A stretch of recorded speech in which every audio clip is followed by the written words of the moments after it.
पवन सिंह बिहार विधानसभा चुनाव नहीं लड़ेंगे। पवन सिंह ने कुछ देर पहले एक्स पर पोस्ट किया जिसमें उन्होंने लिखा, मैं पवन सिंह अपने भोजपुरिया समाज को बताना चाहता हूं कि मैं बिहार विधानसभा चुनाव लड़ने के लिए पार्टी मैंने ज्वाइन नहीं की थी और ना ही मुझे विधानसभा चुनाव लड़ना है। मैं पार्टी का सच्चा सिपाही हूं और रहूंगा।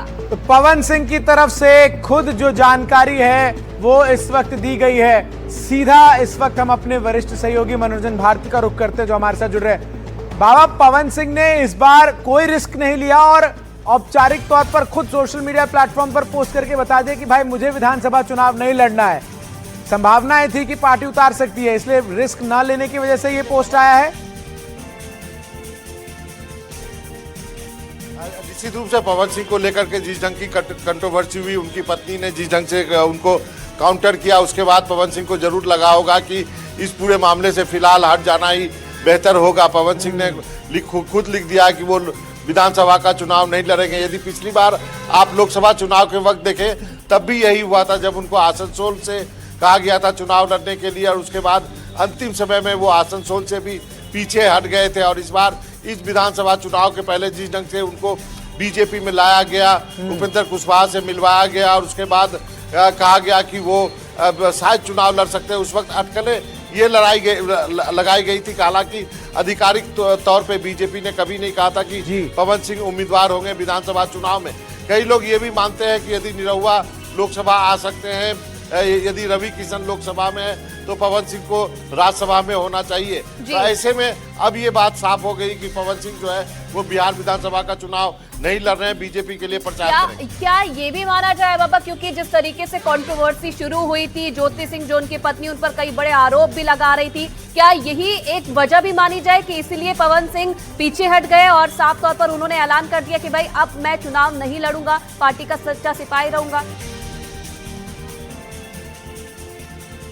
ये एक बड़ी वजह हो सकती है, क्योंकि जिस ढंग से उनकी पत्नी ज्योति सिंह आगे आई और उसके बाद मीडिया में पूरा मामला उछला, उसके बाद फिर पवन सिंह को आगे आकर खुद सफाई देनी पड़ी। तो उनको लगा कि यदि वो इस मामले को और आगे ले जाते हैं तो ये घर के कलह जो है और पब्लिक में आएंगे, तो वो अंग्रेजी में बोलते हैं ना, वॉशिंग द डर्टी लिनन, तो वो वाली बात हो जाएगी कि घर के झगड़े जो है सार्वजनिक हो रहे, पति पत्नी के बीच जो चीजें नहीं बाहर आनी चाहिए वो सारी चीजें बाहर आ रही है। उनकी पत्नी भी कह चुकी है कि वो भी चुनाव लड़ने के लिए इच्छुक है। तो मुझे लगता है कि एक पारिवारिक और फिर कल ज्योति सिंह की जनस्वराज के सूत्रधार प्रशांत किशोर से मुलाकात, बाबा उस पर सबकी निगाहें थी, क्या कुछ वहां से निकल कर आया? अब मैं ये आपसे समझना चाह रहा हूं बाबा कि पवन सिंह के इस फैसले से, जिस मकसद से उनको बीजेपी में दोबारा लाया गया, जिस कॉम्बिनेशन को साधने के लिए कुशवाहा और राजपूत के, उसको कितना असर पड़ेगा? क्योंकि संभावना तो ये जताई जा रही थी कि कहीं से टिकट मिलेगा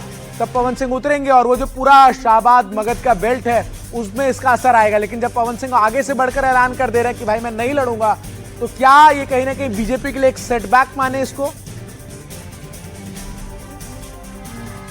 जरूर आप कह सकते हैं। जो लोग ये उम्मीद लगाए हुए थे कि पवन सिंह लड़ेंगे, भोजपुर और शाहबाद का इलाका आप जानते हैं कि ये राजपूत बहुल इलाका है, इसमें मगध के भी कुछ हिस्से आप जोड़ लेते हैं, तो ये पूरा एक ऐसा क्षेत्र है जो कि पिछले बार बीजेपी को या कहें एनडीए को दगा दे गया था। और इसलिए इस बार एनडीए जो है और बीजेपी जो है राजपूत और कुशवाहा वोट को साधना चाहती है। कल ही हमने देखा कि आरजेडी में कुशवाहा के कई बड़े नेता जो सीमांचल के हैं वो शामिल हुए हैं। तो एक कुशवाहा वोट बैंक को लेकर के और राजपूत वोट बैंक को लेकर के एनडीए और बीजेपी और आरजेडी में एक फोर्स ही मची हुई है। उपेंद्र कुशवाहा का आज आपने सुबह का ट्वीट देखा होगा, वो भी बड़ा क्रिप्टिक ट्वीट है। अब वो दिल्ली के लिए रवाना हो चुके हैं एनडीए के मीटिंग के लिए। तो जब तक टिकट का बंटवारा नहीं हो जाता, सीट शेयरिंग फार्मूला नहीं आ जाता, तब तक इस तरह की स्थिति आपको देखने को मिलेगी।